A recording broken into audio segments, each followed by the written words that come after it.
আমার মুরব্বিয়ান ভাইরা, মায়েরা, বোনেরা, আসসালামু আলাইকুম।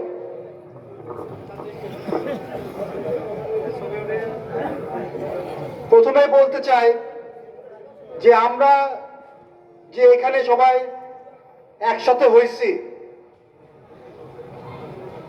এটা কিন্তু হাজারো মানুষের রক্তের বিনিময়ে কিন্তু আমরা এখানে আজকে একত্র হইতে পেরেছি। এই বৈষম্য বিরোধী ছাত্র আন্দোলনে যারা শহীদ হয়েছে তাদের সবাইকে গভীর শ্রদ্ধার সাথে স্মরণ করছি। পাশাপাশি আমাদের দলের যারা এই আন্দোলনের সময় নিহত হয়েছে, আহত হয়েছে, তাদেরকে গভীর শ্রদ্ধার সাথে স্মরণ করছি।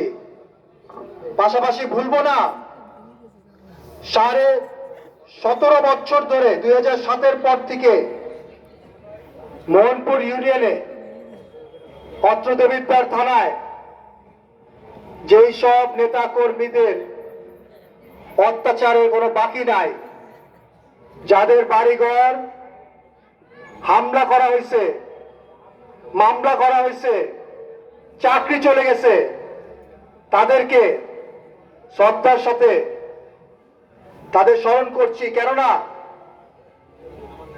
আপনাদের সবার ঐক্য আন্দোলনের মাধ্যমে কিন্তু আমরা শেখ হাসিনার পতন ঘটিয়েছি। আমরা ভুলে যাব না, শেখ হাসিনার পতন কিন্তু শুধুমাত্র বৈষম্য বিরোধী ছাত্র আন্দোলনের মাধ্যমে হয়নি।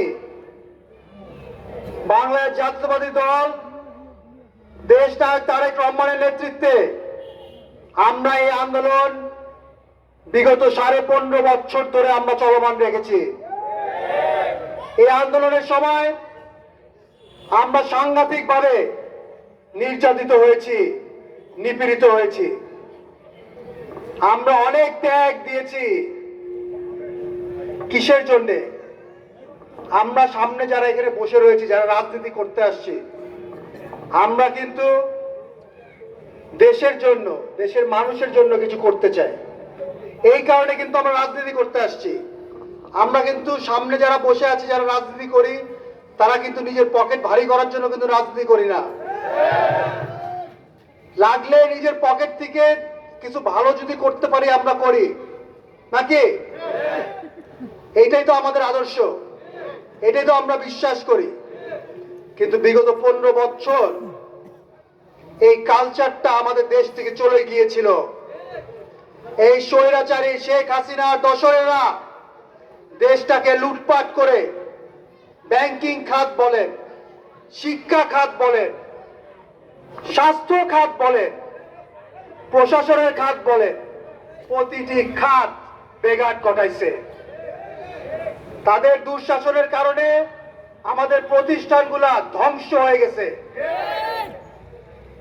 আমাদের পুলিশ, যাদের এত অবদান আছে আমাদের স্বাধীনতার সময়, তাদের মতো একটা প্রতিষ্ঠানকে, ঐতিহ্যবাহী একটা প্রতিষ্ঠানকে এই আওয়ামী লীগ স্বৈরাচারী সরকার নষ্ট করে ভেঙে ফেলেছে। এখন আমাদের কি করণীয়? আপনারা জানেন, আওয়ামী লীগ সরকারের সময় দেশনেত্রী বেগম খালেদা জিয়া বিনা অপরাধে জেল খেটেছে। ওনার বিরুদ্ধে রায় হয়েছে। কোন মামলাটা? জিয়া অরফানেজ চ্যারিটেবল ট্রাস্ট মামলা। সেই মামলায় বেগম খালেদা জিয়া জাজ সাহেবকে প্রশ্ন করেন যে আমি কি এতিমদের টাকা খেয়ে মেরে খেয়েছি, সেটা প্রশ্ন করে। জাজ সাহেব এটা প্রশ্ন না দেখে জজ সাহেব তার জাজমেন্টে লিখে দেয় যে বেগম খালেদা জিয়া বয়ান দিয়েছে যে আমি গরিবের বাচ্চাদের টাকা খেয়ে মেরে খেয়েছি। কিরকম অত্যাচার করা হয়েছে তার উপরে, কি রকমের নির্যাতন করা হয়েছে তার উপরে, যে এরকম মিথ্যা অপবাদ দিয়ে, মিথ্যাবাদী মামলা দিয়ে তাকে জেল হাজতে রেখে বছরের পর বছর তার স্বাস্থ্যকে নষ্ট করে ফেলে। আমরা কত চেষ্টা করেছি বিগত সময় ওনাকে বিদেশ পাঠানোর জন্য, কিন্তু আমরা পারিনি। স্বৈরাচারী সরকার আমাদেরকে এটা পারমিশন দেয় নাই। দেশের 3 বারের প্রধানমন্ত্রী, সফল প্রধানমন্ত্রী, ভোটে জেতা প্রধানমন্ত্রী তার স্বাস্থ্যকে নষ্ট করছে, তাকে আরো অসুস্থ করেছে। আপনারা দোয়া করবেন যেরকম দেশনেত্রী বেগম খালেদা জিয়া অতি শীঘ্রই লন্ডনে গিয়ে ওনার চিকিৎসা সফল করতে পারে। আপনারা নিশ্চয়ই খবরে শুনেছেন যে এটার একটা প্ল্যানিং ব্যবস্থা চলছে ইনশাল্লাহ। আমি মোহনপুরবাসীর প্রতি লক্ষ্য করে কথা বলতে চাই। মোহনপুরের সাথে আমার ব্যক্তিগতভাবে একটা আত্মার সম্পর্ক। মোহনপুর ইউনিয়নে যারা নেতৃত্ব দেয় তাদের সাথে আমার একটা ভালো সম্পর্ক। আমি অনেক ইউনিয়ন ঘুরেছি, অনেক ইউনিয়নের লোকজনের সাথে কথা বলেছি, অনেক নেতৃত্বের সাথে মিশেছি। সাংগঠনিকভাবে আমাদের দেবিদ্বারে আলহাজ ইঞ্জিনিয়ার মঞ্জুর হাসান মুন্সির ভোটের কোনো অভাব নাই। আলহাজ ইঞ্জিনিয়ার মঞ্জুর হাসান মুন্সির ভোটের কোনো অভাব নাই। কিন্তু বিগত 15 বছর, 15.5 বছর আমরা রাজনীতি করতে না পারাতে আমরা সাংগঠনিকভাবে অনেক দুর্বলতা আমাদের আছে। কিন্তু একটা কথা বলতে হবে, মোহনপুর ইউনিয়নে এই দুর্বলতা অনেক কম। মোহনপুর ইউনিয়নের নেতৃবৃন্দ যারা আছে, যারা বিএনপিকে বিগত সময় আন্দোলন সংগ্রামে আমাদের খারাপ দিনে যারা নেতৃত্ব দিয়ে গেছে, তারা একটা ঐক্যতা রেখেছে। মোহনপুর ইউনিয়নের মধ্যে কিন্তু বিভেদ অনেক কম, ঝগড়াঝাটি অনেক কম। কিন্তু আপনাদের এটা ধরে রাখতে হবে, আপনাদের ঐক্যতা আপনাদেরকে ধরে রাখতে হবে।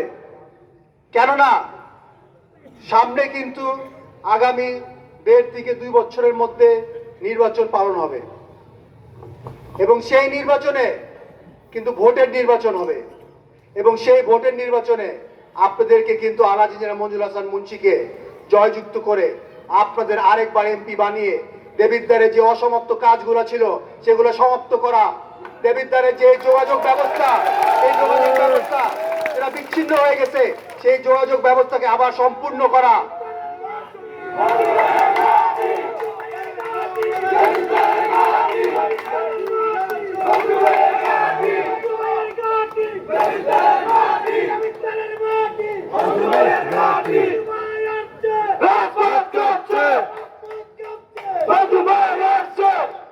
পরিশেষে আপনাদের কাছে একটা জিনিস আমি জানাতে চাই, এখানে আমার মা বোনেরা আছে,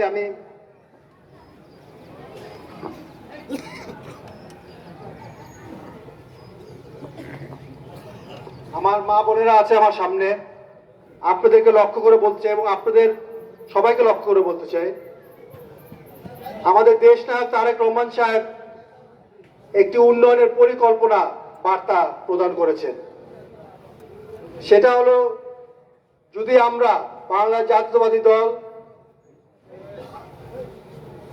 দেশে ভোটের মাধ্যমে নির্বাচিত হয়ে দেশ শাসনের দায়িত্বপ্রাপ্ত যদি আমরা হতে পারি, তাহলে প্রথমে আমরা প্রতিটি গ্রামে, প্রতিটি মহল্লায়, প্রতিটি বাড়িতে আমরা নির্ধারণ করব যে আমাদের কতটি পরিবার আছে। মানুষ না, কিন্তু কতগুলি পরিবার আছে আমাদের প্রতিটি গ্রামে, এটা নির্ধারণ করা হবে। কেননা আমরা আমাদের যারা মানুষ, গ্রামের মানুষ, তাদেরকে আর্থিক সুস্থি দেওয়ার জন্য একটা ব্যবস্থা, একটা পরিকল্পনা। এটা কেমনে গ্রামের পরিবাররা তাদের সঞ্চয় বাড়াতে পারে, এটার পরিকল্পনা। প্রথমে নির্ধারণ করা হবে কতগুলি পরিবার আছে। এই পরিবার নির্ধারণ করার পরে প্রতি পরিবারের মাকে বা গৃহিণীকে একটি ফ্যামিলি কার্ড দেওয়া হবে। কি কার্ড দেওয়া হবে? Family card. আপনারা জানতে চাইতে পারেন যে ফ্যামিলি কার্ড কি হবে। ফ্যামিলি কার্ডটা এমন একটা জিনিস যে এই কার্ডের মাধ্যমে আমরা আমাদের পরিবার যে মাসিক একটি দ্রব্য মূল্যের একটা আংশিক খরচ রাষ্ট্রপক্ষ এই কার্ডের মাধ্যমে ওই পরিবারকে দিবে। এই আংশিক একটি সহযোগিতা যখন দেওয়া হবে প্রতি পরিবারকে, তখন সেই পরিবার যারা কাজকর্ম করে তারা যে টাকাটা আনে, এই টাকার সঞ্চয়ের বৃদ্ধি হবে।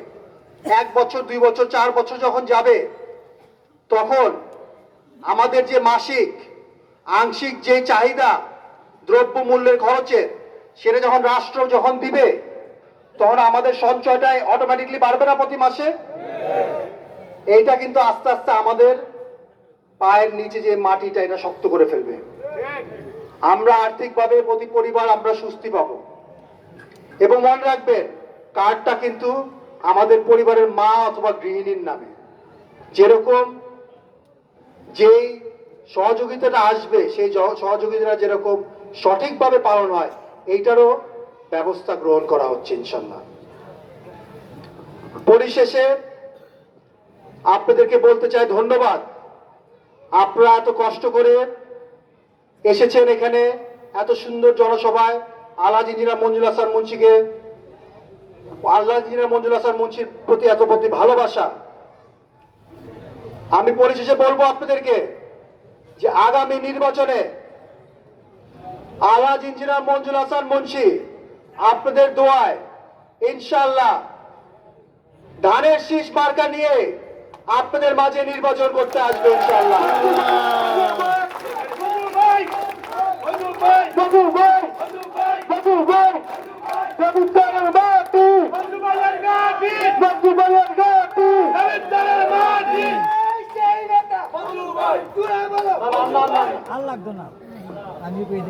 শেষে আপনাদের কাছে দেশনেত্রী বেগম খালেদা জিয়ার সুস্বাস্থ্যের জন্য দোয়া কামনা করছি। দেশ নায়ক তারেক রহমান যেরকম অতি শীঘ্রই দেশে ফেরত এসে আমাদের মাঝে আমাদের সাথে আমাদের রাজনীতি পরিচালনা করতে পারে, আমাদের সাথে থেকে